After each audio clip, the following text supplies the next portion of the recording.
بسم الله الرحمن الرحيم والفجر وليال عشر والشفع والوتر والليل إذا يسر هل في ذلك قسم لذي حجر.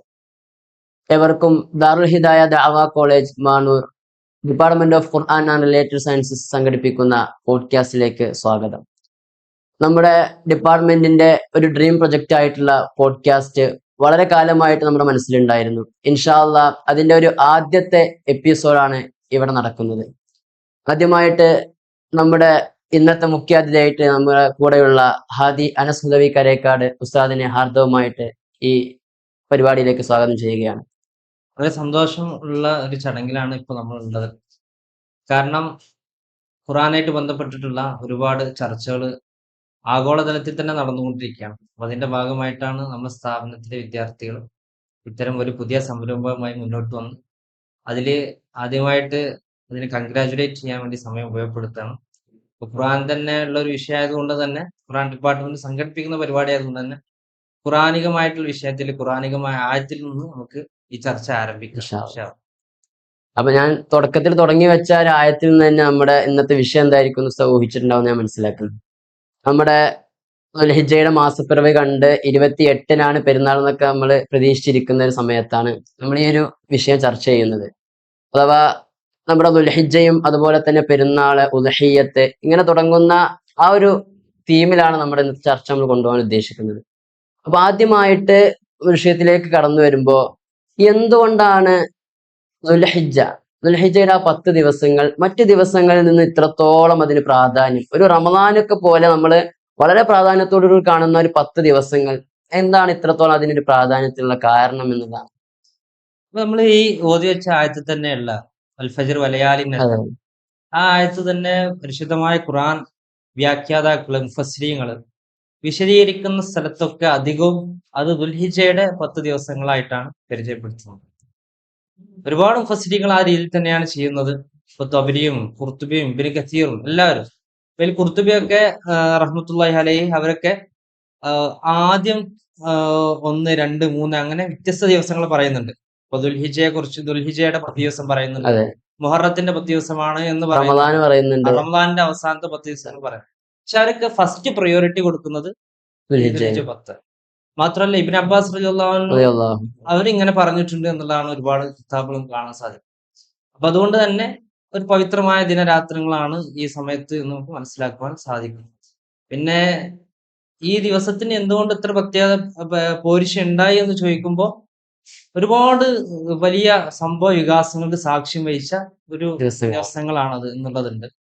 പിന്നെ ഇപ്പൊ നമുക്കൊക്കെ അറിയുന്നത് പോലെ തന്നെ ഈ ഒരു തർക്കം പണ്ഡിതന്മാർക്കിടയിൽ ഇത് റംസാന്റെ അവസാന 10 ആക്കണോ, അല്ല മുഹറത്തിന്റെ ആദ്യ 10. മുഹറം ആദ്യ 10 ആക്കണോ, അതല്ല ദുൽഹിജ്ജയുടെ ആദ്യ 10 ആക്കണോ.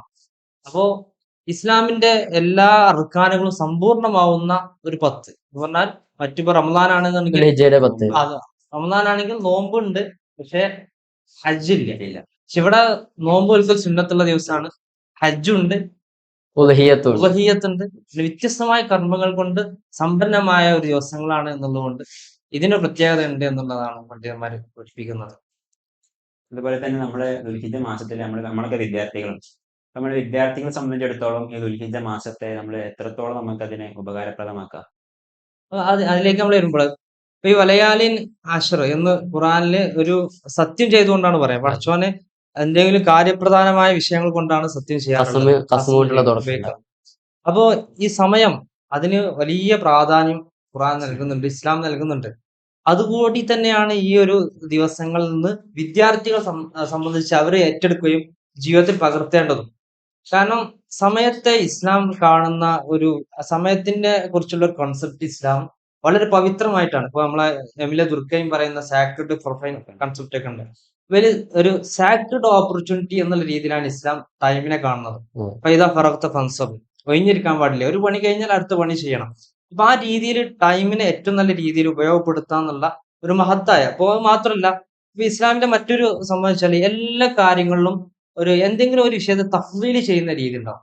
ഇപ്പോ പ്രവാചകന്മാരാണെങ്കിൽ ചില പ്രവാചകന്മാരെക്കാൾ മാസങ്ങൾ, ചില മാസങ്ങൾ മറ്റു മാസങ്ങളെക്കാൾ ദിവസങ്ങൾ, സമയങ്ങളിലൊക്കെ അതുണ്ട്. ഇപ്പോ ഈവൻ സ്ഥലങ്ങളടക്കം മസ്ജിദുൽ നബിക്കും മസ്ജിദുൽ അഖ്സക്കും മസ്ജിദുൽ ഹറാമിനും മറ്റു പള്ളിയേക്കാൾ സ്ഥാനം, അങ്ങനെ ഒരു എന്തെങ്കിലും വിഷയത്തെ തഫ്ദീലാക്കുന്ന ഇസ്ലാമിന്റെ ഒരു രീതിയാണ്. ഇപ്പൊ നമ്മൾ ഈ സമയത്തിന്റെ വിഷയത്തിലേക്ക് വരികയാണെങ്കിൽ തന്നെ ഇന്ന മിൻ അഫ്ദലി അയ്യാമിക്കും യൗമുൽ ജുമുഅ, അങ്ങനെ പല വിഷയത്തിലും നമുക്ക് ഇത് കാണുവാൻ സാധിക്കും. അപ്പോൾ ടൈമിലുള്ള ഒരു ഹിയറാർക്കി ഉണ്ട്, ഒരു സ്പിരിച്വൽ ഹിയറാർക്കി ശരിക്കും ഇസ്ലാം നൽകുന്നുണ്ട്. അപ്പോൾ ആ കാര്യം ഇവിടെ പ്രത്യേകം മനസ്സിലാക്കണം. അതുപോലെ തന്നെ ടൈമിനെ ഏറ്റവും നല്ല ഒരു ഓപ്പർച്യൂണിറ്റീസ് ആയിട്ട് ഉപയോഗപ്പെടുത്തുന്നുള്ള രണ്ട് സന്ദേശം നമുക്ക് ഇവിടുന്ന് കിട്ടുന്നുണ്ട്. അപ്പൊ വിദ്യാർത്ഥികൾ ആ രീതിയിൽ തന്നെയാണ് അതിനെ കാണേണ്ടത്. അതൊരു പിന്നെ സാധാരണഗതിയിൽ മനുഷ്യനിപ്പോ ഒരു പ്രത്യേകിച്ച് ഒരു പ്രിയോറിറ്റി അല്ലെങ്കിൽ ഒരു പ്രിഫറൻസ് ഇല്ല എന്നുണ്ടെങ്കിൽ, ഒരേ നോർമലായിട്ട് അങ്ങനെ പോവുകയാണെന്നുണ്ടെങ്കിൽ അതിൽ പ്രത്യേകിച്ച് സമൂഹത്തിൽ പ്രൊഡക്റ്റീവ് ലെവൽ കൂടുതൽ. ഉദാഹരണത്തിന് ഇപ്പോൾ പറയുകയാണെങ്കിൽ പരീക്ഷകൾ ഇല്ല എന്നുണ്ടെങ്കിൽ സ്ഥാപനത്തിന്റെ അവസ്ഥ എന്തായിരിക്കും? ഒരേ രീതിയിൽ അങ്ങനെ പോകും. പക്ഷെ പരീക്ഷ വരുമ്പോൾ ആ പരീക്ഷയുടെ 2 ആഴ്ച 3 ആഴ്ച വളരെ സജീവമായിട്ട് പഠിക്കുന്നു, ഒന്നുകൂടി പ്രൊഡക്റ്റീവ് ലെവൽ കൂടുന്നു. ഇങ്ങനത്തെ ഒരു കൺസെപ്റ്റ് നമ്മുടെ ജീവിതത്തിൽ സാധാരണ വിദ്യാർത്ഥികൾക്ക് നടക്കുന്നതാണ്. അതുപോലെ തന്നെ ഇസ്ലാം ചില സമയങ്ങളിൽ പ്രത്യേകമായ ഒരു അഫ്ളലിയത്ത് കൊടുക്കുന്നതുകൊണ്ട് തന്നെ അവിടെ സജീവമാവും, കർമ്മകൾ സജീവമാവും, പ്രൊഡക്റ്റീവ് ലെവൽ ആ സമയത്ത് ഒന്നും കൂടെ കൂടുതലായി നമുക്ക് കാണാൻ സാധിക്കും. ഇത് മറ്റൊരായത്തിൽ ഖുർആൻ പറയുന്ന പോലെ വമൻ യുഅല്ലിം ശആഇറല്ലാഹി ഫഇന്നഹാ മിൻ തഖ്വൽ ഖുലൂബ്. ഇതൊക്കെ ഒരു തഖ്വയുമായി അധിഷ്ഠിതമായിട്ടുള്ള കർമ്മങ്ങള് ഇസ്ലാമിന്റെ ഷിയാറുകളാണ്. ദിവസങ്ങളാവട്ടെ, സ്ഥലങ്ങളാവട്ടെ, സമയങ്ങളാവട്ടെ, അതൊക്കെ ഇസ്ലാമിന്റെ ഷിയാറുമായിട്ട് കണക്ട് ചെയ്ത് അതൊക്കെ തഖ്വയുടെ ഹൃദയത്തോട് കണക്ട് ചെയ്യുന്ന ആ ഒരു രീതിയിലേക്കാണ്. ആ ഒരു ബേസ് ആണ് ഇസ്ലാമിന്റെ ഒരു ബേസ് തന്നെ, തഖ്വ ബേസ് ചെയ്തുകൊണ്ടാണ് എല്ലാം ഉള്ളത്. നമ്മളുടെ ഒരു വ്യൂ പോയിന്റ് അല്ലെങ്കിൽ നമ്മളെ ഒരു ലോക വീക്ഷണം, വേൾഡ് വ്യൂ എങ്ങനെ ആവണം, നമ്മളെ സംബന്ധിച്ച് അത് തഖ്വയിൽ ബേസ് ചെയ്തുകൊണ്ടാണ് മറ്റെല്ലാം, ആ ബേസ്മെന്റിലാണ് നമ്മുടെ എല്ലാവിധ വളർച്ചയും ഉള്ളതെന്നുള്ളതാണ്. അതുപോലെ തന്നെ നമ്മള് പ്രധാനമായിട്ടും ഹിജറുമായിട്ട് ബന്ധപ്പെട്ട പ്രധാനപ്പെട്ട വിഷയമാണ് നമ്മുടെ അറഫ ദിനവും അതേപോലെ തന്നെ ഖുതുബത്തുൽ വിദാവും. ഇസ്ലാമിക ചരിത്രത്തിൽ തന്നെ അല്ലെങ്കിൽ നമ്മുടെ ദീനിന്റെ ഒരു സമ്പൂർണ്ണത്തിന് തന്നെ സാക്ഷ്യം വഹിച്ച പ്രധാനപ്പെട്ട സംഭവമാണ് ഖുതുബത്തുൽ വിദാവ്, നടന്ന അറഫ. അപ്പോ അറഫ ദിനത്തിന് എന്തുകൊണ്ടാണ് ഇസ്ലാമിന് ഇത്രയധികം പ്രത്യേകത?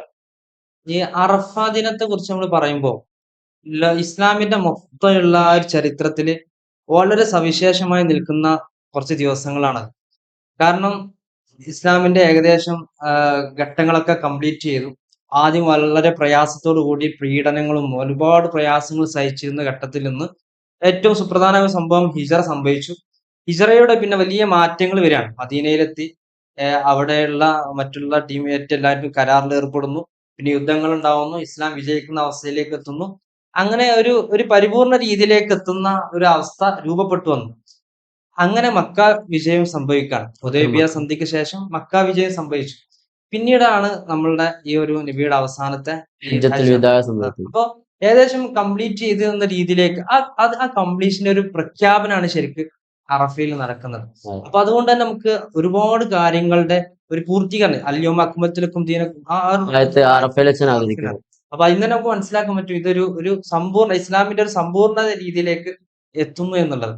അപ്പൊ സ്വാഭാവികമായിട്ടും ചർച്ചയുടെ പുറത്തൊരു വിഷയം പറയാൻ വെച്ചാൽ നമ്മള് അല്യോമ അക്മൽതുലക്കും ദീനക്കും വഅത്മംതു നിഅമതി വറദിയതു ഇസ്ലാം എന്ന് പറയുമ്പോൾ ചില ആൾക്കാർക്ക് പറയാം ഇസ്ലാം പൂർണ്ണമായിട്ട് എന്താ ഇറങ്ങിയെന്നുള്ളത്. അത് അങ്ങനല്ല. ഇസ്ലാമിന്റെ എല്ലാത്തിന്റെയും അസല് അവിടെ പൂർത്തിയായി എന്നുള്ളതാണ്. അതിനുശേഷം ആയത്തുകൾ ഇറങ്ങിയിട്ടുണ്ട്, പക്ഷെ ഹുക്കുമുമായി ബന്ധപ്പെട്ട ആയത്തുകൾ ഇറങ്ങിയിട്ടില്ല എന്ന് കാണാൻ സാധിക്കും. പിന്നെ ആ അസിൽ ചെയ്തുകൊണ്ടുള്ള വകഭേദങ്ങൾ പിന്നീടൊക്കെ രൂപപ്പെട്ടു വരുന്നൊക്കെ അതെല്ലാം കൂടിയതാണ് ഇസ്ലാം എന്ന് മനസ്സിലാക്കുക. സാന്ദർഭികമായിട്ട് ഖുതുബത്തുൽ പറയുമ്പോൾ തന്നെ നിബിധങ്ങൾ എന്ന് പറഞ്ഞ ഒരുപാട് കാര്യങ്ങൾ പിന്നീട് വന്ന ഇപ്പൊ നമ്മുടെ യുണൈറ്റഡ് നേഷൻസിന്റെ അതിന്റെ ചാർട്ടർ ആയാലും പിന്നീട് വന്ന മഗ്ന കാർട്ട ആയാലും അതിനൊക്കെ എത്രയോ മുമ്പ് തന്നെ എങ്ങനെയൊക്കെ സാമൂഹികമായിട്ടും രാഷ്ട്രീയമായിട്ടും അല്ലെങ്കിൽ നമ്മുടെ സൊസൈറ്റിയിൽ എങ്ങനെയൊക്കെ പെരുമാറണം അല്ലെങ്കിൽ രാഷ്ട്രീയമായിട്ട് നമ്മൾ എങ്ങനെയൊക്കെ പെരുമാറണമെങ്കിൽ വളരെ വ്യക്തവും വിശാലമായ കാഴ്ചപ്പാടുകൾ നിബിധങ്ങളെന്ന് പറഞ്ഞിട്ടുണ്ട്. അപ്പൊ എത്രയോ കാലങ്ങൾക്ക് മുമ്പേ നിബിധങ്ങൾ ഇത്രയും പ്രധാനപ്പെട്ട ഒരു ആശയം നമ്മുടെ ലോകത്തിന് കൈമാറിയിട്ടുണ്ട്. അപ്പൊ ആ രീതിയിൽ നമ്മുടെ ഖുതുബത്തുൽ പ്രസക്തികൾ എത്രത്തോളം ഉണ്ട്? ഈ സാമൂഹികമായിട്ട് അല്ലെങ്കിൽ ചരിത്രപരമായിട്ട് നമ്മൾ ആ ഖുതുബത്തുൽ വിദാഇനൊക്കെ നോക്കുമ്പോൾ അത് വലിയൊരു ഹ്യൂമൻ റൈറ്റ്സിന്റെ പ്രഖ്യാപനമാണ് ശരിക്കും. ആ രീതിയിലായിരിക്കും നമ്മൾ ചരിത്രപരമായിട്ട് നമ്മളിപ്പം ആദ്യം ഒരു മതകീയമായിട്ടാണ് നമ്മൾ ആദ്യം ചർച്ച ചെയ്തത്.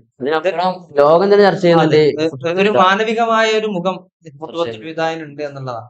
അപ്പൊ അതിൽ ഇപ്പൊ നമ്മൾ ഒരുപാട് പ്രഖ്യാപനങ്ങൾ നടന്നിട്ടുള്ള ഒരു സമയമാണ് ശരിക്ക് ഈ പറയാൻ അറഫയും ഈ ഖുതുബത്തുൽ വിദാഇനും സംഭവിച്ചിട്ടുള്ളത്. അപ്പൊ അതിൽ സ്ത്രീകളെ സംരക്ഷിക്കുന്ന വിഷയം, ആത്മാഭിമാനം സംരക്ഷിക്കുന്ന വിഷയം, സമ്പത്ത് സംരക്ഷിക്കുന്ന എല്ലാ രീതിയിലും മനുഷ്യ ജീവിതത്തിന് മുന്നോട്ട് നീങ്ങാൻ ആവശ്യമായിട്ടുള്ള എന്തൊക്കെ ആവശ്യങ്ങളുണ്ടോ അതിന്റെ ഒരു പ്രഖ്യാപനം കൂടി ശരിക്കും നമുക്ക് അവിടെ കാണാൻ സാധിച്ചിരുന്നു. ഇപ്പൊ ഒരുപാട് വിഷയങ്ങൾ ഇപ്പം കാണാൻ സാധിക്കും. ഇപ്പൊ ഇപ്പൊ നമ്മളെ സംബന്ധിച്ച് ഏഷ്യയിലൊന്നും വലിയ പ്രശ്നമില്ല. പക്ഷെ യൂറോപ്യൻ രാജ്യങ്ങളിൽ, അമേരിക്കയിലൊക്കെ വലിയ പ്രശ്നമാണ് റാസിസം എന്നുള്ളത്. അതെ ഇപ്പോഴും അതിന്റെ ബലിയാടായിട്ട് ഒരുപാട് സംഭവങ്ങൾ നമുക്ക് കാണുവാൻ സാധിക്കുന്നുണ്ട്. അപ്പോൾ ശരിക്ക് ലാ ഫളല ലി അറബിയ്യിൻ അലാ അജമിയ്യിൻ വലാ ലി അജമിയ്യിൻ അലാ അറബിയ്യിൻ വലാ ലി അബ്യദ അലാ അസ്വദ് വലാ ലി അസ്വദ് അലാ അബ്യദ് ഇല്ല അങ്ങനെ പറഞ്ഞിട്ട് ഇല്ലാ ബിത്തഖ്വ. അപ്പൊ ഇസ്ലാം നേരത്തെ നമ്മൾ പറഞ്ഞല്ലോ, അതെ തഖ്വയാണ് ഉപയാണ് ബേസ്മെന്റ് എന്ന് അടിസ്ഥാനം പറഞ്ഞല്ലോ. അപ്പൊ കറുത്തവനും വെളുത്തവരും ഉണ്ടാവും, പൈസ ഉള്ളവനും ഇല്ലാത്തവനും, അറബി അനറബിയും എല്ലാരും ഉണ്ടാവും. പക്ഷെ ഒരു ശ്രേഷ്ഠത ആരുടെ മേലും ഇല്ല എന്നുള്ള. ആർക്ക് മനസ്സിൽ തഖ്വയുണ്ട്, അങ്ങനെ അള്ളാഹുവിനായിട്ടുള്ള ബന്ധം ആരാണ് കൂടുതൽ സൂക്ഷിച്ചത്, ഉം. അവർക്കാണ് വിജയം എന്നുള്ളതാണ്. അവൻക്കാണ് ഏറ്റവും ശ്രേഷ്ഠത ഉള്ളത്. അത് വലിയൊരു പ്രഖ്യാപനമാണ് ശരിക്കും നടന്നത് ആ ഹജ്ജത്തുൽ വിദ. പിന്നെ ഒരുപാട് സംഭവങ്ങൾ ഇപ്പൊ നമുക്ക് സ്ത്രീകളായിട്ട് ബന്ധപ്പെട്ടിട്ടുള്ള സംരക്ഷണം. ഇപ്പൊ സ്ത്രീകളെ കുറിച്ച് പറയുമ്പോൾ പുതിയ കാലത്ത് ലിബറലൈസ് ചെയ്യപ്പെട്ട ഒരു കാലഘട്ടത്തിൽ ഇസ്ലാം ചട്ടക്കൂട്ട് നിർത്തും എന്നൊക്കെ പറഞ്ഞിട്ട് നമ്മൾ കാണും. അപ്പൊ ഇപ്പൊ ശരിക്കും ലോകത്ത് നടക്കുന്ന സംഭവം വെച്ചാല് സ്ത്രീ എന്നുള്ള ആ ഒരു സംഭവം അത് ലിബറലൈസ് ചെയ്യപ്പെട്ടിട്ട് സ്ത്രീക്ക് സ്ത്രീയുടെ ഐഡന്റിറ്റി പോലും പണയം വെക്കുന്ന സാഹചര്യം. എന്നിട്ട് ആണിന്റെ ഐഡന്റിറ്റിയെ സ്വീകരിക്കാൻ നിൽക്കാം. ഈ കാലത്തെ കുറിച്ചല്ല പറയുന്നത്. ആ കാലം തന്നെ വഹദുൽ ബനാത്ത് നടന്ന എന്ന് പറഞ്ഞാൽ കുട്ടികളെ കുട്ടികളെ കുഴിച്ചു കൂടുന്ന കാലം പച്ചക്ക് കുഴിച്ചു മൂടുന്ന. അതുപോലെ തന്നെ ഇപ്പൊ ഇന്ത്യയുടെ ചരിത്രം തന്നെ നമ്മൾ നോക്കുമ്പോൾ പെൺകുട്ടിയെ കല്യാണം കഴിച്ചു കൊടുക്കുന്ന സമയത്ത് അച്ഛന് ഒരു ചാട്ടവാറും കൂടെ ഭർത്താവിന് കൊടുക്കുന്നതാണ്. എനിക്ക് തോന്നുന്ന മാതിരി അടിച്ചു. ഉം. ഇപ്പൊ ഫ്രാൻസിൽ നടന്ന ചർച്ചയെ കുറിച്ച് നമ്മൾ പറയാറുണ്ട്. ഇത് പെണ്ണ് എന്നുള്ളത് അത് മനുഷ്യനാണോ മൃഗമാണ്. ഇങ്ങനെയുള്ള ചർച്ചകളൊക്കെ നടക്കുന്ന ഒരു കാലഘട്ടത്തിലാണ് ഇസ്ലാം സ്ത്രീക്ക് സ്ത്രീകളുടെ വലിയ ബഹുമതികളും സ്വീകരണമൊക്കെ നൽകിയത്. അപ്പൊ അങ്ങനത്തെ പ്രഖ്യാപനങ്ങൾ. പിന്നെ അതുപോലെ തന്നെ അതിൽ ഏറ്റവും സവിശേഷമായിട്ട് നമ്മൾ പറയാനുള്ള സംഭവം വെച്ചാല് നബി സ്വല്ലല്ലാഹു അലൈഹി വസല്ലം തങ്ങൾ അവിടെ പ്രഖ്യാപിച്ച ഇന്ന ദിമാഅക്കും വ അംവാലക്കും വ അറാദക്കും ഹറാമുൻ അലൈക്കും. ഇത് ഹജ്ജത്തുൽ വിദാ നടത്തിയ ഒരു പ്രഖ്യാപനമാണ്. ശരിക്ക് മനുഷ്യൻ ഇത് ഒരു സാമൂഹിക ജീവിതത്തില് ഒരാൾ എത്രത്തോളം നമ്മൾ വാല്യൂസ് സ്വീകരിച്ചുകൊണ്ടാണ് ജീവിക്കേണ്ടത് എന്നുള്ളത് പഠിപ്പിക്കുന്ന ഒരു ഹദീസാണ്. കാരണം നമ്മൾ പരസ്പരം കൊല്ലാൻ പാടില്ല, ആക്രമിക്കാൻ പാടില്ല, നിങ്ങളെ സമ്പത്ത് മറ്റുള്ളവർ അപഹരിക്കാൻ പാടില്ല. ഇതിൽ ഏറ്റവും ഈ കാലഘട്ടത്തിൽ ആവശ്യമായെന്ന് വരുന്നതാണ് ആറാദക്കും എന്നുള്ള ഭാഗം. നിങ്ങൾ അഭിമാനം അത് പിച്ച ചീന്തപ്പെടുന്ന സാഹചര്യം ഉണ്ടാകരുതെന്ന് വിശ്വാസമാണ് പ്രഖ്യാപിക്കണം. അതിന്റെ ഈ കാലത്തിൽ പ്രസക്തി നിങ്ങൾക്ക് എല്ലാവർക്കും അറിയുന്ന സംഭവമാണ്. സൈബർ ബുള്ളിയൊക്കെ എത്തിച്ചുകൊണ്ടിരിക്കുന്ന കാലത്താണ് നമ്മൾ ജീവിക്കുന്നത്. സോഷ്യൽ മീഡിയയിൽ ഒരു ദിവസം ഒരാൾ കുറച്ച് ആൾക്കാർ തീരുമാനിക്കാണ് ഒരാളാണ് പിച്ച് ചെയ്യുന്നതെന്ന് വിചാരിച്ചാൽ സിമ്പിൾ ആയിട്ട് കാര്യങ്ങൾ നടക്കാണ്. സൈബർ ബുള്ളിങ് ഒരു അസാസിനേഷൻ നമ്മൾ സാധാരണ പറയാറുണ്ട്. എന്ന് പറഞ്ഞാൽ ഒരാൾ കൊല്ലുക എന്നുള്ളത്. പുതിയത് പൊളിറ്റിക്കൽ ഒരു പദമാണ്. പക്ഷെ പുതിയ കാലത്ത് ഒരു ക്യാരക്ടർ അസാസിനേഷൻ എന്നുള്ള ഒരു മനുഷ്യനെ ഫിസിക്കൽ അല്ല, ഒരാളുടെ മറ്റേ സമൂഹത്തിന്റെ ഇടയിൽ ഇല്ലാതാക്കി പോകുന്ന ഒരു സമീപനം. അത് വളരെ ഉയർത്തുകയും സോഷ്യൽ മീഡിയക്ക് സാധിക്കും എന്നുള്ളതാണ്. ഒരു ടീം അടുത്ത് നമ്മൾ കേട്ട വാർത്ത ഉണ്ടായിരുന്നു. നമ്മളെ കോഴിക്കോട് ദീപക് എന്ന് പറയുന്ന 42 വയസ്സുകാരൻ ആത്മഹത്യ ചെയ്ത സംഭവം. ഒരു പെണ്ണ് വീഡിയോ എടുത്ത് അതിന്റെ മറ്റൊരു വശമാണ് ജനങ്ങൾ കണ്ടത്. ആ രീതിയിൽ അയാൾ ആത്മഹത്യ ചെയ്ത വശക്കുണ്ടായി. അതെ, അത് ഒരു നോർമലായി ഇരിക്കുന്ന ഒരു അവസ്ഥയാണ്. അപ്പോ ആത്മാഭിമാനം സംരക്ഷിക്കുക. ഇപ്പോ ഈ കാലഘട്ടത്തിൽ ഇപ്പൊ നമ്മൾ ചർച്ച ചെയ്യുമ്പോൾ സോഷ്യൽ മീഡിയ സജീവമായിരിക്കുന്ന സമയത്ത് ചർച്ച ചെയ്യുമ്പോൾ നബി സല്ലല്ലാഹു അലൈഹി വസല്ലം തങ്ങളുടെ ആ പ്രഖ്യാപനങ്ങളിൽ എനിക്ക് ഏറ്റവും പ്രാമുഖ്യം കൊടുക്കാൻ ഉദ്ദേശിക്കുന്ന സംഭവം ഇതാണ്. അത്രയും സൈബർ ബുള്ളിങ്ങിന്റെ ഒരു കാലഘട്ടത്തിൽ നമ്മൾ ജീവിക്കുമ്പോ ഇപ്പോ മക്കാസ് ശരിയ പറഞ്ഞ സമയത്ത് അടിസ്ഥാനം തന്നെ നബിതങ്ങളുടെ ഈ പ്രസംഗത്തിന്റെ ഒരു ഇതാണ്. ഇപ്പൊ നമ്മുടെ അഭിമാനത്തെ, നമ്മുടെ മക്കളെ, നമ്മുടെ സാഹചര്യം എല്ലാവരും സംരക്ഷിക്കാൻ വരുന്നതോടെ നമ്മളെ ദീനിന്റെ തന്നെ അടിസ്ഥാനമായിട്ടുള്ള മക്കാസിദുകളുടെ ഒരു തുടക്കം തന്നെ നബിതങ്ങളുടെ ഈ കൗലെന്നാണ്. അപ്പൊ ഇത് അങ്ങനെയാണ്. അപ്പൊ നമ്മള് എന്താ പറയാ പുതിയ നമ്മളിപ്പോ ഈ ചർച്ചയിൽ മാത്രമല്ല, അത് കഴിഞ്ഞാലും അതൊന്ന് ഫോക്കസ് ചെയ്തോണ്ട് നമ്മൾ പ്രത്യേകമായ ചർച്ചകളൊക്കെ നടത്തണം എന്നുള്ള ഒരു. പലപ്പോഴും ഇത്തരം വീഡിയോകൾക്കിടയിൽ നമ്മൾ പോലും നമ്മുടെ ഐഡന്റിറ്റി മറന്നുകൊണ്ട് കമന്റ് ഇടുന്ന രീതി, അവരെ ഓരോരുത്തരെ അനുകൂലിച്ചുകൊണ്ട് പ്രതികൂലിച്ചുകൊണ്ടൊക്കെ വളരെ മോശമായ രീതിയിൽ. ഇതിന്റെ അപകടം എന്താ വെച്ചാല് ഇത് നോർമലൈസ് ചെയ്യപ്പെടുന്നു എന്നുള്ളതാണ്. മറ്റുള്ളവരെ കുറ്റപ്പെടുത്തുന്നത്, ആക്ഷേപിക്കുന്നത്. സത്യം ഉണ്ടാവണമെന്നില്ല. സത്യം ഉണ്ടായാൽ പോലും എങ്ങനെയാണ് അത് പരിഹരിക്കേണ്ടതെന്നുള്ള കണ്ടല്ലോ.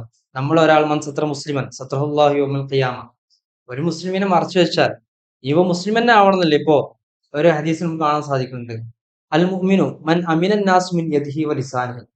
ഒരു മുഅ്മിൻ എന്ന് പറഞ്ഞാൽ ജനങ്ങൾ അവന്റെ കയ്യിൽ നിന്നും അവന്റെ നാവിൽ നിന്നും രക്ഷപ്പെട്ടവരാണ്. ജനങ്ങൾക്ക് അവരുടെ കയ്യിൽ നിന്നോ നാവിൽ നിന്ന് രക്ഷയില്ലെങ്കിൽ അവൻ മുഅ്മിനല്ല എന്നുള്ളതാണ്. അവൻ ഈമാൻ പരിപൂർണമായിട്ടില്ല എന്നുള്ളതാണ്. എത്ര സീരിയസ് ആയിട്ടുള്ള ഒരു പ്രഖ്യാപനമാണത്. പക്ഷെ നമ്മൾ അതിനെ കുറിച്ച് ചിന്തിക്കുന്നില്ല. ഗൗരവത്തോട് കൂടിയിട്ടല്ലേ നമ്മൾ ഇതിനെ കാണുന്നത്.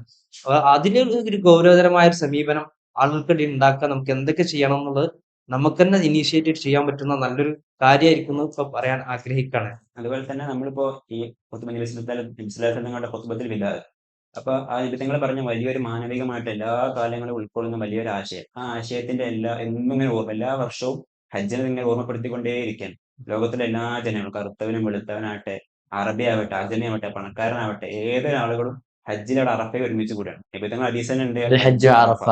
അപ്പൊ എല്ലാ വർഷവും അതിനെ ഓർമ്മിപ്പിച്ചുകൊണ്ടേയിരിക്കുക. നിബിധങ്ങളെ സന്ദേശം, ഇസ്ലാമിന്റെ സന്ദേശം എല്ലാ വർഷവും ഇങ്ങനെ അറഫയിലൂടെ ഓർമ്മിപ്പിക്കുകയാണ്. അത് തന്നെയായിരിക്കും അറഫയുടെ ഏറ്റവും ഒരു വലിയ അതുകൊണ്ട് തന്നെ ഇത്തരം സദസ്സുകളൊക്കെ നമ്മൾ ഉപയോഗിക്കാറ് അറഫയോടാണ്. ഇപ്പൊ സമസ്തയുടെ 100-ാം വാർഷികം കഴിഞ്ഞ് ഒരു അറഫ സംഗമമാണ് ഇവിടെ നടക്കുന്നതെന്ന് പണ്ഡിതന്മാർ പറയുന്ന രൂപത്തിൽ ഇത്തരം മാനവിക മൂല്യങ്ങൾ വിളിച്ചോതുന്ന സദസ്സുകളൊക്കെ നമുക്ക് എന്താവാം അറഫയുടെ ഒരു ചെറിയ ആയിട്ട് നേരത്തെ ഇപ്പൊ അനസിന്റെ സംസാരത്തിൽ തുടങ്ങിയ സമയത്ത് മാഗ്ന കാർട്ടയെ കുറിച്ച് പറഞ്ഞു.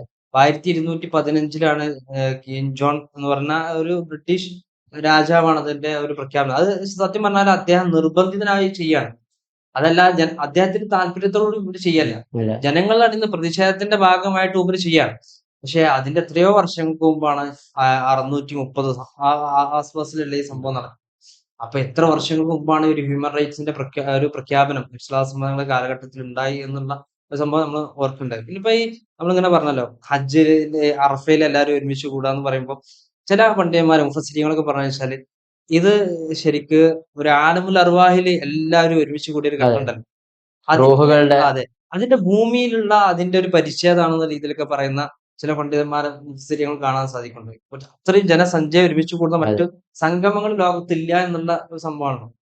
എന്തുകൊണ്ട് നമ്മുടെ ദീനിന്റെ പൂർത്തീകരണം ഈ ദിവസത്തിലായി എന്നുള്ളത് ഇതുമായി കണക്ട് ചെയ്ത് പറയാറുണ്ട്. കാരണം അത്രയും ജനങ്ങൾ ഒരുമിച്ച് കൂടുന്ന ഒരു സദസ്സ്, അത് റസൂലിന് കിട്ടുന്ന ഉമ്മത്തിന്റെ ഏറ്റവും കൂടുതൽ ജനങ്ങൾ ഒരുമിച്ച് കൂടുന്ന സദസ്സ് അറഫയാണ്. അതുപോലെ തന്നെ ആ ഒരു ഇസ്ലാമിന്റെ പഞ്ചസ്തംഭങ്ങള് ഈ എല്ലാം ഉൾപ്പെടുന്ന അവസാനത്തായി വരുന്ന ഹജ്ജ് കർമ്മം, ആ ഹജ്ജ് പ്രവാചകന്റെ ആദ്യത്തെയും അവസാനത്തെയും ഹജ്ജ് കർമ്മം നടക്കുന്നത് ഈ ഒരു സമയത്താണ്.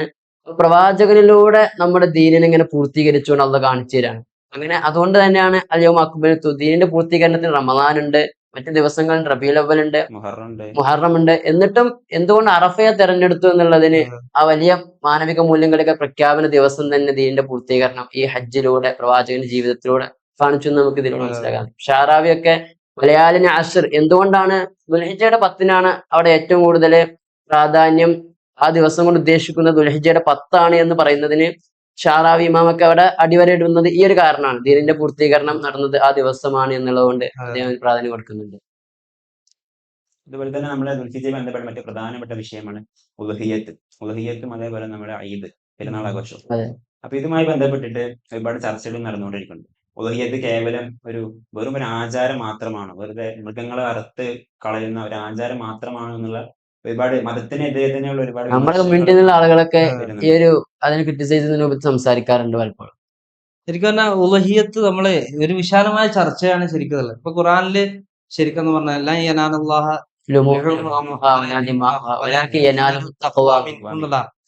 കേവലം ആളുകളുടെ ഒരു ബാഹ്യ പ്രകടനമല്ല ശരിക്കും ഖുറാനും ഇസ്ലാം കൊണ്ട് ഉദ്ദേശിക്കുന്നത്, ലക്ഷ്യം വെക്കുന്നത്. അപ്പൊ അതിൽ അപ്പുറത്തുള്ള ഒരു ആത്മീയമായ ഒരു തലമാണ് ഇസ്ലാം അതിൽ നിന്ന് പ്രോത്സാഹിപ്പിക്കുന്നത്. ഇതിന് മറ്റൊരു ഇതിന്റെ ഒരു ചരിത്ര പശ്ചാത്തലം കൂടെ ഇതിനെ കുറിച്ചുള്ള ഒരു ചർച്ചയിലേക്ക് പോകുമ്പോൾ മുമ്പൊക്കെ എന്ന് വെച്ചാൽ കഅബയുടെ പരിസരത്ത് അറവ് നടക്കും, ബലി അർപ്പിക്കുന്ന എല്ലാ മതങ്ങളും പ്രോത്സാഹിപ്പിക്കുകയും പ്രാധാന്യം നൽകുവാണ്. അപ്പൊ ഈ കഅബയുടെ പരിസരത്ത് നിന്ന് ബലി ഇറങ്ങിയതിനു ശേഷം ആ ചോര എടുത്തിട്ട് എല്ലായിടത്തും തേക്കും, ആ ചോര എടുത്തിട്ട് അങ്ങനത്തെ ഒരു രീതി ഉണ്ടായിരുന്നു. അപ്പൊ ഇസ്ലാം അങ്ങനെയുള്ള ഒരു കേവലം ബാഹ്യ പ്രകടനങ്ങള്, കേവലം റിച്വലായിട്ട് നിൽക്കുന്ന പുറത്ത് കാണുന്ന സംഭവത്തിന്റെ അപ്പുറത്ത് ആത്മീയമായ ഒരു തലത്തിനാണ് കൂടുതൽ പ്രാധാന്യം കൊടുക്കുന്നത് എന്നുള്ളതാണ്. അപ്പൊ ഇവിടെ സ്വാഭാവികമായിട്ട് ചർച്ച ഉണ്ട്, നമ്മൾ ആ ഒരു ആത്മീയമായ തലത്തിന് മാത്രമാണോ ഇസ്ലാം പ്രാധാന്യം കൊടുക്കുന്നത്? അങ്ങനെ ചോദിച്ചാൽ അങ്ങനെയല്ല എന്നാണ്. ഇസ്ലാം ഒരേ സമയത്തിന് റിച്വൽസിന് പ്രാധാന്യം ഉണ്ട്, എന്നാൽ അതിലടങ്ങിയിട്ടുള്ള വാല്യൂസിനും ഇസ്ലാം പ്രാധാന്യം കൊടുക്കുന്നുള്ള കാര്യം നമ്മൾ മനസ്സിലാക്കണം. കാരണം ഇസ്ലാം കേവലം വാല്യൂസ് മാത്രമല്ല, അങ്ങനെയുള്ള ഒന്നല്ല. ഈ റിച്വൽസ് ഉണ്ട്, റിച്വൽസിന്റെ അകത്ത് അതിന്റെ ആത്മാവ് തുടികൊള്ളുന്ന രീതിയിലുള്ള റിച്വൽസിനെയാണ് ഇസ്ലാം പ്രോത്സാഹിപ്പിക്കുന്നത്. പുസ്തകം ഉണ്ടല്ലോ ഇതിനെ കുറിച്ച്, റിച്വൽസും വാല്യൂസും തമ്മിലുള്ള ഒരു സംഘടനത്തെ കുറിച്ച്, ഭാരതീയ സംസ്കാരത്തിന്റെ ഭാരതീയ സംസ്കാരത്തിന്റെ അടിവെക്കുന്ന പുസ്തകം, അത് അതെ ടി മുഹമ്മദിന്റെ. അപ്പൊ അതിലിങ്ങനെ ഇപ്പോ ഈ ഇന്ത്യയിലുണ്ടായിരുന്ന ജനത ആരാണ് ചോദിക്കുന്നത്. അപ്പൊ ഇന്ത്യയിലെ ആദ്യം വന്നത് നൂഹ് നബിന്റെ 4 മക്കളില് സാമും ഹാമൊക്കെ ആ പ്രദേശങ്ങൾ. പിന്നെ യാഫസ് ഉണ്ട്. യാഫസ് ഇന്ത്യയിൽ നിന്ന് താമസിച്ചാണ് അദ്ദേഹം അതിൽ കണ്ടെത്തുന്നത്. ആർക്കിയോളജിക്കൽ റിപ്പോർട്ടൊക്കെ ബേസ് ചെയ്തിട്ടാണ് പറയുന്നത്. തമിഴ്നാടൊക്കെ ദ്രാവിഡ തമിഴ്നാട്ടിലൊക്കെ കൂടുതൽ സാധിക്കാൻ. അപ്പൊ ഇതിന്റെ ചരിത്രം പറഞ്ഞു വെച്ചാല് ആര്യന്മാര് വന്നുകൊണ്ട് ഇന്ത്യയിൽ മൊത്തം ദ്രാവിഡന്മാർ തന്നെയായിരുന്നു. ആര്യന്മാർ വന്നിട്ട് ദ്രാവിഡന്മാരെ ആട്ടി ഓടിച്ചുകൊണ്ടാണ് സൗത്തിലേക്ക് ദ്രാവിഡന്മാർ വരുന്നു എന്നുള്ളതാണ് പറഞ്ഞത്. അപ്പൊ അവര് പറഞ്ഞാല് ഈ ദ്രാവിഡന്മാർ കൂടുതൽ ധ്യാനത്തിലൊക്കെ ആയിരുന്നു ഫോക്കസ്. ധ്യാനം, മെഡിറ്റേഷൻ, പ്രാർത്ഥന, ഇങ്ങനത്തിലായിരുന്നു അവരുടെ ഒരു ചിന്ത. പക്ഷെ പിന്നീട് ചരിത്രപരമായിട്ട് ഒരുപാട് കാലത്തെ സഹവർത്തിത്വത്തിന്റെയും ആ ഒരു സങ്കലനത്തിൽ നിന്ന് ഇതൊക്കെ രൂപപ്പെട്ടു വന്ന് പുതിയ ഒരു ടെമ്പിൾ സംസ്കാരമൊക്കെ ഹിന്ദുമതത്തിൽ രൂപപ്പെട്ടു എന്നുള്ളതാണ്. ഇസ്ലാം ശരിക്കും പറഞ്ഞാൽ ഒരു സങ്കലന രീതി, രണ്ടും കൂടി മിക്സ് ചെയ്തിട്ടുള്ള രീതിയിലാണ് ഇസ്ലാം. എല്ലാം ഉണ്ട്. ഒരു പ്രാർത്ഥന ഉണ്ട്, ആ പ്രാർത്ഥനയ്ക്ക് പ്രത്യേക രൂപങ്ങളുണ്ട്. ഇങ്ങനൊക്കെ രീതിയിൽ തന്നെ ഇസ്ലാം പ്രോത്സാഹിപ്പിക്കുന്നത്. പക്ഷെ അതിനൊരു ആത്മാവ് അതിൽ ഉണ്ടാവണം എന്നുള്ള ഒരു കണ്ടീഷൻ. ഇപ്പൊ നിസ്കാരത്തെ കുറിച്ച് പറയുമ്പോ അതിലിപ്പോ അല്ലദീന ഫീ സ്വലാത്തിഹിം ഖാശിഊൻ എന്ന് പറഞ്ഞു. അപ്പൊ അതില് വിവക്ഷയിലൊക്കെ നമുക്ക് ചില ഹദീസുകൾ കാണുന്നുണ്ട്. അബൂദാവൂദിലൊക്കെ വന്നിട്ടുള്ള ഹദീസാണ്. അപ്പൊ അതിൽ കാണുന്ന ഇന്ന റജുല ല യൻസരിഫു വമാ കുതിബ ലഹു ഇല്ലാ ഉശ്റു സ്വലാത്തി. ഒരു മനുഷ്യൻ നിസ്കരിച്ചു പോയി, പക്ഷെ അവനക്ക് നിസ്കാരത്തിന്റെ 10-1 പ്രതിഫലം കിട്ടിയിട്ടുള്ളൂ. പിന്നെ തുസ്റുഹ 9-1 അങ്ങനെ പോയിട്ട്, അപ്പൊ 9-1 കിട്ടി, 2-1 കിട്ടി, പൂർണ്ണമായി കിട്ടി എന്ന് പറഞ്ഞു. അപ്പോ ഒരു നിസ്കാരം ബാഹ്യമായിട്ട് നിസ്കാരം നടന്ന റിച്വൽ നിസ്കാരം നടന്നു. പക്ഷെ അതിന്റെ അടുത്ത് ആത്മാവ് എത്രത്തോളം ഉണ്ട്, അതിനനുസരിച്ചായിരിക്കും അതിന്റെ പ്രതിഫലം ഉണ്ടാവാന്നുള്ള നല്ലൊരു കൺസെപ്റ്റ് ആണല്ലോ. അപ്പൊ റിച്വൽ ഉണ്ട് എന്നല്ല, അതിന്റെ ഒക്കെ അപ്പുറത്ത് നല്ലൊരു ആത്മീയമായ ഒരു അവസ്ഥ, ഒരു സ്പിരിച്വാലിറ്റിക്ക് കൂടുതൽ എന്ന് പറഞ്ഞാൽ അതിന്റെ അകത്തുള്ള ആത്മാവിന് കൂടുതൽ പ്രാധാന്യം കൊടുക്കുന്ന ഒരവസ്ഥ, അത് ഇസ്ലാമിന്റെ റിച്വൽസിനും കാണും. പിന്നെ ഇപ്പൊ നമ്മള് ഈ റിച്വൽസിലേക്ക് തന്നെ നമുക്ക് നേരിട്ട് വരികയാണെങ്കിൽ, ഇപ്പൊ ബലി പെരുന്നാള്, അറവ്, ഇങ്ങനെയൊക്കെ വരുമ്പോ ഇതിലൊക്കെ ഒരുപാട് സാമൂഹികമായിട്ട് ഒരുപാട് നന്മകൾ ഉണ്ടല്ലോ. ഇപ്പോ ബലി അറക്കുന്നതിൽ കൂടിയിട്ട് ആ മൃഗത്തെ നമ്മൾ എങ്ങനെ, എല്ലാ വിഷയം A to Z. ഇപ്പൊ മൃഗത്തെ സെലക്ട് ചെയ്യുമ്പോൾ ഏറ്റവും നല്ല മൃഗമാണ്. ഇറച്ചി കേടുള്ള സാധനത്തിന് മറ്റുള്ളവർക്ക് കൊടുക്കുന്ന പ്രോത്സാഹിപ്പിക്കുന്നില്ല. ഈ മൃഗത്തെ അറക്കുന്ന വിഷയം ഏറ്റവും നല്ല രീതിയിൽ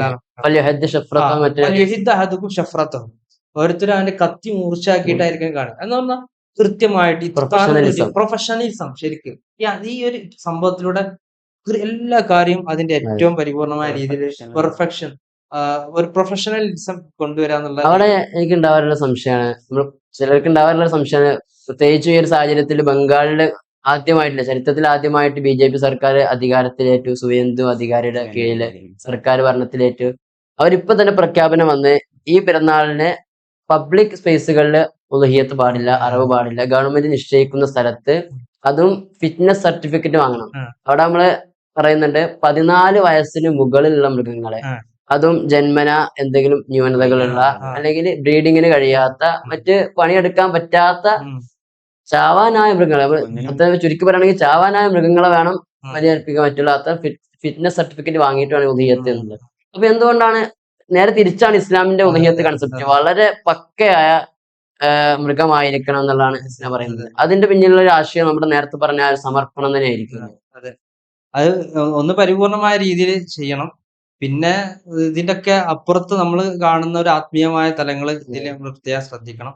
പിന്നെ ഇപ്പൊ സാമൂഹികമായിട്ടുള്ള ചർച്ചയാണ് ഇപ്പൊ നമ്മൾ ചെയ്തുകൊണ്ടിരുന്നത്. നല്ലതിനെ കൊടുക്കുക, നല്ലതിനെ ആളുകളിലേക്ക് എത്തിച്ചു കൊടുക്കുക എന്നുള്ള സംഭവമുണ്ട്. ഇപ്പൊ അതിൽ തന്നെ ഇപ്പൊ നമ്മള് ഫിഖിന്റെ മസല ചർച്ചയിലേക്ക് പോകുന്ന സമയത്ത് ഒരാൾ നേർച്ചയാക്കിയിട്ട് അതിന് കേട് വന്നു, മൃഗം. പിന്നെ അടുത്ത് വാങ്ങണം, എന്നിട്ട് കൊടുക്കണം എന്നുള്ള നേർച്ചയൊക്കെ കൂടി നിർബന്ധമായി. പിന്നെ അടുത്ത് വാങ്ങിയിട്ട് ചെയ്യണം. ഇങ്ങനെയൊക്കെയുള്ള കണ്ടീഷൻ നമുക്ക് ഫിഖിൽ പഠിച്ച കാര്യങ്ങൾ. പിന്നെ നമ്മൾ അതിന്റെ സാമൂഹികമായ മറ്റു വിഷയങ്ങൾ എന്ന് പറഞ്ഞാൽ, ഇപ്പൊ നമ്മൾ ഈ അറിവോട് കൂടിയിട്ട് ഒരുപാട് ആളുകൾക്ക് ഉപകാരം ഉണ്ടാവുന്നുണ്ട്. ഇപ്പൊ അതില് ഇവൻ 3-1 എടുക്കാൻ പാടുള്ളൂ. ഓരോ മതഹബിൽ വ്യത്യാസം ഉണ്ടാവും, അതിന്റെ അപ്പുറത്ത് മറ്റുള്ളവർ കൊടുക്കണം, പ്രത്യേകം പറയുന്നുണ്ട്. പിന്നെ അതുപോലെ തന്നെ ഇനി ഏറ്റവും കുറച്ചെടുക്കുക, ഒരു കരൾ എടുക്കുക, അതാണ് ഏറ്റവും ശ്രേഷ്ഠമായ പറയുന്നുണ്ടല്ലോ. മറ്റൊക്കെ കൊടുക്കുക, അതാണ് ഏറ്റവും ശ്രേഷ്ഠമായ. അപ്പൊ ഒരുപാട് ആളുകളുടെ അന്നത്തിന് വക ഉണ്ടാവുന്ന ഒരു സാഹചര്യം ഉണ്ട്. ഇപ്പൊ നമ്മളെ സംബന്ധിച്ച് ഇത് എല്ലാ ദിവസവും സുഭിക്ഷമായ ഭക്ഷണം കഴിക്കുമ്പോൾ നമുക്ക് അത്ര അതിന്റെ ഒരു ഇമ്പോർട്ടൻസ് മനസ്സിലാവണമെന്നില്ല. പക്ഷെ അത് ഇല്ലാത്ത സമയങ്ങളിൽ ആ സ്ഥലങ്ങളിലൊക്കെ അതിന് അത്രയും വലിയ ഇമ്പോർട്ടൻസ്. ഇതേ സോഷ്യോളജിക്കൽ കൺസെപ്റ്റ് തന്നെ ആയിരിക്കും നമ്മുടെ ചെറുപെരുന്നാളിനും സക്കാത്തുൽ ഫിത്തർ ആയിട്ടുണ്ട്. അവിടെ മറ്റുള്ളവർക്ക് അന്ന് ആരും പട്ടിണി കിടക്കാൻ പാടില്ല എന്നുള്ള കൺസെപ്റ്റ് ആണ്. വലിയ പെരുന്നാളിനാണ് ചെറിയ പെരുന്നാൾ രണ്ട് ആഘോഷങ്ങളാണ് ഇസ്ലാമിൽ അനുവദിച്ചിരിക്കുന്നത്. അവിടെ നമ്മള് ഭക്ഷണം കൊടുക്കുന്നു, ഇവിടെ അതെ മാംസം വിതരണം ചെയ്യുന്നുള്ള ആ രൂപത്തിലുള്ള സമൂഹത്തില് അതനുസരിച്ച വിഭാഗങ്ങൾക്ക് എന്നും ഇസ്ലാം അതിന് പ്രാമുഖ്യം നൽകിയിട്ടുണ്ട്. അതെ അതെ അതേപോലെ നമ്മൾ പെരുന്നാളുകൾ ബന്ധപ്പെട്ട് പറയുമ്പോൾ നമ്മുടെ ഓരോ നാട്ടിലും പെരുന്നാളിന് ഓരോ സാംസ്കാരികമായിട്ട് ഓരോ വ്യത്യാസം കാണാം. അപ്പൊ നമ്മുടെ നാട്ടിലാണെങ്കിൽ രാവിലെ പള്ളിയിൽ പോകുന്നു, അതേപോലെ എല്ലാവരും കുടുംബം സന്ദർശിക്കുന്നു, ഭക്ഷണം, ഒരുമിച്ച് ചെറിയ ഭക്ഷണം കഴിക്കുന്നു, ടൂറ് കാര്യങ്ങൾ അങ്ങനെയൊക്കെ ഉണ്ടാവുന്നു. ഉസ്താദ് ഒരു വർഷം മൊറോക്കയിലൊക്കെ പോയി പഠിച്ച ആളാണ്. അപ്പൊ മൊറോക്കയിലെ പെരുന്നാൾ അനുഭവങ്ങൾ എങ്ങനെയൊക്കെയാണ്? മൊറോക്കോയിലെ പെരുന്നാൾ അനുഭവം എന്ന് പറയുമ്പോ ആദ്യമായിട്ട് പറയാൻ തന്നെ തോന്നുന്ന സംഭവം വെച്ചാൽ ഇപ്പൊ ഈ നിർത്തിവെച്ച ചർച്ചയില്ല. അതായത് ഇപ്പോ നമ്മൾ പറഞ്ഞല്ലോ പാവങ്ങളെ പാവങ്ങളെ സഹായിക്കുക, ഇങ്ങനത്തെ വിഷയങ്ങളൊക്കെ ഒന്നും കൂടെ കൂടുതൽ ശ്രദ്ധിക്കേണ്ടതായിട്ടാണ് നമുക്ക് മൊറോക്കോയിൽ നമുക്ക് മനസ്സിലായിട്ടുള്ളത്. ഇപ്പൊ അവിടെ ഇപ്പൊ രണ്ട് പെരുന്നാളാണെങ്കിലും പ്രത്യേകിച്ച് ട്രൈബൽ ഏരിയയിൽ ഒന്നുകൂടെ ഗ്രാമീണ ഏരിയകളിൽ അവരെല്ലാവരും ഒരുമിച്ച് കൂടും. ആ മഹലിൽ എല്ലാവരും ഒരുമിച്ച് കൂടുന്നു. എന്നിട്ട് അവിടെ നിന്ന് എന്തെങ്കിലും ആർക്കെങ്കിലും പ്രയാസങ്ങൾ ഉണ്ടെങ്കിൽ പൈസ കളക്ട് ചെയ്തിട്ട് ആ പ്രയാസം നീക്കാൻ ആവശ്യമായ കാര്യങ്ങൾ ചെയ്യുന്നു. അതുപോലെ തന്നെ കുടുംബ ബന്ധങ്ങൾ വളരെ സജീവമായിട്ട് മറ്റുള്ള നമ്മളെ പോലത്തെ അല്ലേ ശരിക്കും പറഞ്ഞാൽ നമ്മളെ നാട്ടിൽ അങ്ങനെയുള്ള രീതിയിൽ നമ്മൾ കുടുംബ സന്ദർശനം നമുക്ക് കണ്ടിട്ടില്ല. ആ പെരുന്നാളായിട്ടുണ്ടെങ്കിൽ എന്തായാലും ഒരുപാട് ദിവസം കുടുംബത്തിൽ പോയി താമസിക്കുന്ന ഒരു സിസ്റ്റം. രീതി. നമ്മൾക്കൊക്കെ നമ്മള് കൾച്ചർ മാറില്ലോ. നമ്മളിപ്പോ ഉമ്മാന്റെ വീട്ടിൽ പോയിട്ട് ചിലപ്പം കുറച്ച് ദിവസം നിന്ന് ആ രീതിയിലായി. പക്ഷെ മാറി അവിടെ നമ്മൾ ഒറ്റ മാറി അതില്ലാത്ത അവസ്ഥ വന്നു. പക്ഷെ അവിടെ നിന്നൊക്കെ പറഞ്ഞിട്ടുണ്ടെങ്കിൽ പെരുന്നാള് ചെറിയ പെരുന്നാൾ വരുന്ന സമയത്ത് അച്ചാറുണ്ടാക്കുന്ന ഒരു സമയമാണ് ആ വലിയ പെരുന്നാൾ. ശരിയാണ്. ബീഫ് അച്ചാർ ഇട്ടുകൊണ്ട് ചെയ്യുന്ന ഫുള്ള് ബീഫാണ് ഈ കാര്യം. അതെ എല്ലാം ബീഫ്, പിന്നെ ബീഫ് ഫ്രൈ, അതുപോലെ തന്നെ അതിന്റെ വ്യത്യസ്ത വെറൈറ്റീസ് നമ്മളവിടെ ശ്രദ്ധിക്കും. ഒരാഴ്ച ഫുള്ള് ബീഫാണ് ഈ ആ പെരുന്നാളായ. അവിടെ അത് ആടാണെന്നുള്ള വ്യത്യാസമാണ് ഉണ്ടാവുക. അപ്പൊ ആടിനെ കൊണ്ട് എന്തൊക്കെ രീതിയിൽ പറ്റുമോ ആ രീതിയിലൊക്കെ, പ്രത്യേകിച്ച് ഇപ്പൊ വ്യത്യസ്ത ഏരിയകളിലാണ്. മൊറോക്കോ തന്നെ വിശാലമായി കിടക്കുന്ന രാജ്യമാണല്ലോ. അപ്പൊ അതില് സൗത്തിൽ വേറെ സിസ്റ്റാണ്, നോർത്തിൽ വേറെ പല രീതിയിലായിരിക്കും. അപ്പൊ ചിലയിടത്ത് ഈ ഇറച്ചി ഒരുപാട് ദിവസം ഉണക്കിയിട്ടിട്ട് അതിട്ട് വിഭവങ്ങൾ ഉണ്ടാക്കുന്നത്. അതുപോലെ തന്നെ ഇപ്പൊ കരള് മാത്രം ഫോക്കസ് ചെയ്തിട്ടുണ്ട്. ബോൾഫൂപ്പൊക്കെ അങ്ങനെയാണ്, കരളിട്ടുണ്ടാക്കുന്ന ഒരു വിഭവം. അപ്പൊ അങ്ങനെ വ്യത്യസ്തമായ ഫുഡ് രീതികളുണ്ട്. പിന്നെ രാജാവ് എല്ലാവർക്കും വേണ്ടിയിട്ട് ആടിനറക്കും. ഒരാടിനാണ്. ഒരാടിനെ എന്റെ കീഴിലുള്ള എല്ലാവർക്കും വേണ്ടി, കാരണം അമീർ മുഅ്മിനീൻ എന്നുള്ള ആ ഒരു ടൈറ്റിലാണ് അദ്ദേഹം അവിടെ ഉള്ളത്. അപ്പൊ നബി തങ്ങൾ അങ്ങനെ ചെയ്തിരുന്നു. അതിന്റെ തുടർച്ചയിൽ ഇത്തിബാ ചെയ്തുകൊണ്ട് അദ്ദേഹം എല്ലാവർക്കും എല്ലാവർക്കും വേണ്ടി വേണ്ടിയിട്ട് ഒരു ആടിനെ അറക്കുന്ന ഒരു സിസ്റ്റം ഉണ്ട്. പിന്നെ അദ്ദേഹത്തിന്റെ നിസ്കാരം കാര്യങ്ങളും ആടിനെ അറക്കണമൊക്കെ ലൈവായിട്ട് എല്ലാവരും ടി വിയിൽ ഇങ്ങനെ കണ്ടുകൊണ്ടിരിക്കുന്ന ഒരു സിസ്റ്റം ഒക്കെ ഉണ്ട്. രസകരമായ ഒരു യൂണിറ്റി, ഒരു സംഭവം ഉണ്ടല്ലോ. ഇപ്പം ഉളിഹിയത്തിനെ കുറിച്ചിട്ട് ഏറ്റവും സുപ്രധാനമായ ഉളിഹിയത്ത് മാത്രമല്ല, പൊതുവെ റിച്വൽസിന് തന്നെ ഉള്ള ഇപ്പൊ നമ്മളെ ദുർക്കൈമൊക്കെ പറഞ്ഞ സംഭവം എന്താണ്, സോഷ്യൽ സോളിഡാരിറ്റി, സോഷ്യൽ കോഹഷൻ ഒക്കെ കൂടുതൽ പ്രാധാന്യം റിച്വൽസ് നൽകും എന്നുള്ളതാണ്. കാരണം റിച്വൽസ് ഉണ്ടാവുന്ന കൂടിയിട്ട് സമൂഹത്തിന്റെ ഇടയിൽ ഒരു ഐക്യവും ഒരുമൊക്കെ ഉണ്ടാവും എന്നുള്ളതാണ്. നമ്മുടെ ജർമ്മൻ തിങ്കർ ആയിട്ടുള്ള ഹെർബൽ മാസ് പറഞ്ഞു വെക്കുന്നുണ്ട്. ഹജ്ജ് പോലെയുള്ള ഒരു സോഷ്യൽ ഗാദറിംഗ് ആണ് ഇത്തരത്തിലുള്ള കളക്റ്റീവ് ആയിട്ടുള്ള ഒരു കമ്മ്യൂണിറ്റിയെ വാർത്തെടുക്കുന്നത് പറഞ്ഞുകൊണ്ട് അദ്ദേഹം ആശയം വെക്കുന്നു. ആചാരങ്ങളോട് ഒരുമിച്ച് കൂട്ടുകയും പിന്നെ അതിലൂടെ നമ്മളെ മൂല്യങ്ങൾ ഇങ്ങനെ വാല്യൂസിനെ കൈമാറുന്ന രീതി ഇങ്ങനെ ഹജ്ജ് പോലത്തെ കർമ്മങ്ങൾ പ്രത്യേകിച്ച് ഈ അടുത്താണ് അദ്ദേഹം പറഞ്ഞിട്ടില്ലേ, മെയ് മാർച്ചിൽ ആ സമയത്തായിരുന്നു മതങ്ങളുമായി ബന്ധപ്പെട്ട് കൂടുതൽ പഠനം നടത്തിയത്.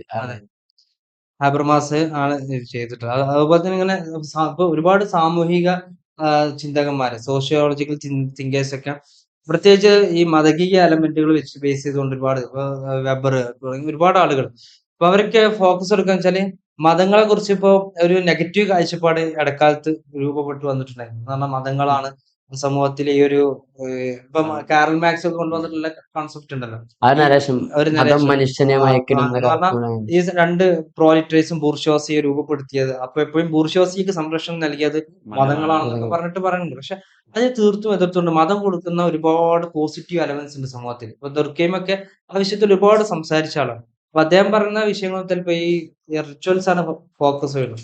റിച്വൽസിലൂടെ സമൂഹത്തിൽ ഉണ്ടാവുന്ന ഒരു സോളിഡാരിറ്റിയും ഒരു കോഹഷനും ഒക്കെ ഉണ്ട്. അപ്പൊ അതിനൊക്കെ പോസിറ്റീവായിട്ടാണ് അവരൊക്കെ കണ്ടിട്ടുള്ളത്. അപ്പൊ ഉളിഹിയത്ത് പറയുകയാണെങ്കിൽ ഇപ്പൊ പ്യൂർ ബുർദിയ പറഞ്ഞിട്ടുള്ള വേറൊരു തിങ്കർ ഉണ്ട്. അപ്പൊ അദ്ദേഹത്തിന്റെ കൾച്ചറൽ ക്യാപിറ്റൽ എന്നുള്ള തിങ്കറുണ്ട്. നമ്മള് ഒരു സാമൂഹികമായിട്ട് മനുഷ്യനെ രൂപപ്പെട്ടു വരുന്നത് അവന് കൾച്ചറലായിട്ട് വരുന്ന ഒരുപാട് എലമെന്റുകളുണ്ട്. പൊതുവെ നമ്മൾ എന്താ പറയാ, ക്യാപിറ്റൽ ആയിട്ട് സമ്പത്തിനെയാണ് കാണുന്നത്. പക്ഷെ അതിനൊക്കെ അപ്പോഴത്തെ കൾച്ചറലായിട്ട് ഇപ്പൊ നമ്മളിപ്പോ ഉളിഹിയത്തിന്റെ രീതിയിലേക്ക് വരികയാണെങ്കിൽ ഒരുപാട് പോസിറ്റീവ് ആയിട്ടുള്ള എലമെന്റുകൾ അടങ്ങിയ സംഭവങ്ങളാണ് ഉളിഹിയത്ത്. ഇപ്പൊ നമ്മളിപ്പോ പറഞ്ഞ പോലെ തന്നെ ഉളിയത്ത് ഇറക്കുന്നതിൽ ഒരുപാട് ആളുകൾ പരിഗണിക്കുകയാണ്. അപ്പൊ ഇത് ചെറിയ കുട്ടികളെ കണ്ടുവരുമ്പോൾ മറ്റുള്ളവരെ സഹായിക്കാം. സഹായിക്കുന്നത്. ആ ഒരു സോഷ്യലൈസേഷൻ പ്രോസസ്സാണ് അവിടെ നടക്കുന്നത്. അതുപോലെ തന്നെ എല്ലാവരും ഒരുമിച്ച് കൂടാം, കുടുംബങ്ങൾ ഒരുമിച്ച് കൂടുക. കുടുംബങ്ങൾ ഒരുമിച്ച് കൂടാം. അങ്ങനെയുള്ള ഒരുപാട് അതിലൂടെയാണ് ഒരു കൾച്ചർ രൂപപ്പെട്ടു വരുന്നത്. അപ്പൊ അങ്ങനെയുള്ള ഒരുപാട് ഗുണങ്ങൾ ശരിക്ക് നമ്മൾ ഓരോ ഉലഹിയത്തിലുണ്ട് എന്നുള്ളത് നമ്മൾ മനസ്സിലാക്കേണ്ട കാര്യമാണ്. അതേപോലെ നമ്മള് ഈ പെരുന്നാളും വില്ലേജൊക്കെ ബന്ധപ്പെട്ടിട്ട് ഈ മാസമായി ഏറ്റവുമായി ബന്ധപ്പെട്ട ആള് ബഹുമാനപ്പെട്ട ഇബ്രാഹിം നബി അലൈഹി സ്വലാം. ഇബ്രാഹിം നബി എന്തായാലും വില്ലേജ് നമ്മൾ ഈ സംസാരിച്ച ഉൽഹിയത്താവട്ടെ, അറഫയാവട്ടെ, പെരുന്നാള്, ദുൽഹിജ്ജയുടെ അതെ. ദിവസങ്ങൾ മുഴുവൻ ഇബ്രാഹിം നബിയുടെ ആ ഒരു എത്തിച്ചേരുന്നത് ഇബ്രാഹിം അതെ. നബിക്കാണ്. ചരിത്രം മുഴുവൻ നമ്മൾ വിശദീകരിക്കുന്ന ആ ഒരു സമയം സന്ദർഭമാണ് ഇത്. ഇബ്രാഹിം നബിയെ ഓർക്കാനാണ് ശരിക്ക് അതെ. ഈ ഉലഹിയത്ത് ഹജ്ജും അതിന്റെ കർമ്മങ്ങളൊക്കെ അതിന്റെ ഒരു ബേസാണ്. അപ്പൊ അതിന്റെ ഒരു ബേസ് എന്ന് പറഞ്ഞാല് ഇബ്രാഹിം നബി എന്നുള്ള ഒരാളെ നമ്മളങ്ങനെ എടുത്തിട്ടുണ്ടെങ്കിൽ ഒരു ആത്മസമർപ്പണത്തിന്റെ ഒരു പ്രതീകം, അതെ. ഒരു ത്യാഗത്തിന്റെയും ആത്മസമർപ്പണത്തിന്റെയും. നിങ്ങള് അപ്പൊ നമ്മളെ ഇനി വലിയ പെരുന്നാൾ വരുന്ന സമയത്ത് ആശംസ അറിയിച്ചുകൊണ്ടുള്ള എല്ലാ എഴുത്തുകളും കാണാൻ സാധിക്കും. ഇബ്രാഹിമി മില്ലത്തിന്റെ ത്യാഗ സന്നദ്ധതയുടെയും ഒക്കെ പറഞ്ഞിട്ട് പറയാം. കാരണം ഇബ്രാഹിം നബി അങ്ങനത്തെ ഒരു സമർപ്പണം ശരിക്കും ജീവിതത്തിൽ ചെയ്തിട്ടുള്ളത്. അതിപ്പോ ഏറ്റവും ഇതിലൊരു പ്രൈം ആയിട്ടുള്ള സംഭവം എന്ന് പറഞ്ഞാൽ ഇസ്മായിൽ നബിയെ അറക്കാൻ വേണ്ടി പറഞ്ഞപ്പോ അറക്കാൻ സന്നദ്ധമായി. ഇസ്മായിൽ നബിയെ സ്വീകരിക്കും ചെയ്യാണ്. അപ്പൊ അങ്ങനെയുള്ള രണ്ടാളും ഒരു സമർപ്പണ മനോഭാവം ഉണ്ട്. പിന്നെ അതിന്റെ ഒക്കെ അപ്പുറത്ത് ഇപ്പൊ ഇബ്രാഹിം നബി അലൈഹി സ്വലാത്തു വസ്സലാമിനെ കുറിച്ച് ഇസ്ലാം പറയുന്നത് കാന ഇബ്രാഹിം ഉമ്മ, ഒരു പ്രസ്ഥാനമാണ് ഇബ്രാഹിം പ്രസ്ഥാനം. അപ്പൊ ആ ഒരു പ്രസ്ഥാനം നോക്കുമ്പോ ഒരു എത്തിനിസിറ്റി അല്ലത്. എന്നാലുള്ള ടീം ഇപ്പൊ ഷിയാത്ത് വാലി എന്ന് പറഞ്ഞ ഷിയാക്കളുടെ പോലെ അങ്ങനെ ഒരു ടീം അല്ലത്. ഇതൊരു കൺസെപ്റ്റ് ആണ്, അല്ലെങ്കിൽ ഇതൊരു ആദർശമാണ്. ശരിക്കും അതാണ് കറക്റ്റ്. അതാണ്, ഇതൊരു ആദർശമാണ്. എല്ലാം പടച്ചോനെ സമർപ്പിക്കാൻ സന്നദ്ധമാവുന്ന ഒരു അവസ്ഥക്കാണ് ശരിക്കും ഇബ്രാഹിമിയ മില്ലത്ത് എന്നുള്ള കൺസെപ്റ്റ് ഉള്ളത്. നമ്മളങ്ങനെ നോക്കുമ്പോൾ ഇബ്രാഹിം നബി അലൈഹി സ്വലാത്തു വസ്സലാമിന്റെ ജീവിതം തന്നെ നോക്കുമ്പോൾ ഒരു മെസപ്പൊട്ടോമിയയിലെ ഉർ എന്ന് പറയുന്ന സ്ഥലത്ത് അവർ ജനിച്ചു. എന്നിട്ട് അവർ യാത്ര ചെയ്യാണ്, ഷാമിലേക്ക് പോകുന്നുണ്ട്, ഈജിപ്തിലേക്ക് വരുന്നുണ്ട്, അവിടെ ഫലസ്തീനിലേക്ക് വരുന്നുണ്ട്, പിന്നെ മക്കയിലേക്ക് പോകുന്നു. അങ്ങനെയുള്ള പിന്നീട് അവര് അവസാനം മറമാടപ്പെടുന്നതും ഫലസ്തീനിൽ തന്നെ. അങ്ങനെയുള്ള വളരെ വിശാലമായിട്ടുള്ള ഒരു ട്രാവൽ റൂട്ട്, അതെ, അത് ചരിത്രം രേഖപ്പെടുത്തപ്പെട്ടില്ല എന്ന് പറഞ്ഞപ്പോ എരിഹില ഇബിൻ ബത്തൂത്ത ഒരുപാട് നമുക്ക് കാണാൻ സാധിക്കും. പക്ഷെ ആ കാലഘട്ടത്തിൽ ഇബ്രാഹിം നബി നടത്തിയ യാത്ര എങ്ങനെയായിരുന്നത്, അങ്ങനെയുള്ള ഒരു വിശാലമായ ചർച്ചയ്ക്ക് സ്കോപ്പുള്ള സംഭവമാണ്. അപ്പൊ അതും ചെയ്തത് ഒരു വലിയ ത്യാഗത്തിന്റെ, ഒരു സമർപ്പണത്തിന്റെ, പടച്ചോന് വേണ്ടിയിട്ടുള്ള ത്യാഗസന്നദ്ധമായിട്ടുള്ള ഒരു പുറപ്പെടലിന്റെ ഒരു വലിയ മാതൃക ഇബ്രാഹിം നബി അലൈഹി സ്വലാം കാണിച്ചിട്ടുണ്ട്. ആ ഒരു സന്ദേശം തന്നെയാണ് ശരിക്കും നമുക്ക് ഈദുൽ അദ്ഹയിലൂടെ കാണുന്നത്. സമൂഹത്തില് ഒരാൾക്ക് കിട്ടുന്ന ഏറ്റവും വലിയ സന്ദേശം എന്താന്ന് വെച്ചിട്ടുണ്ടെങ്കിൽ ഒരു സമർപ്പണം. അതാണ് ശരിക്കും ഇബ്രാഹിം നബി.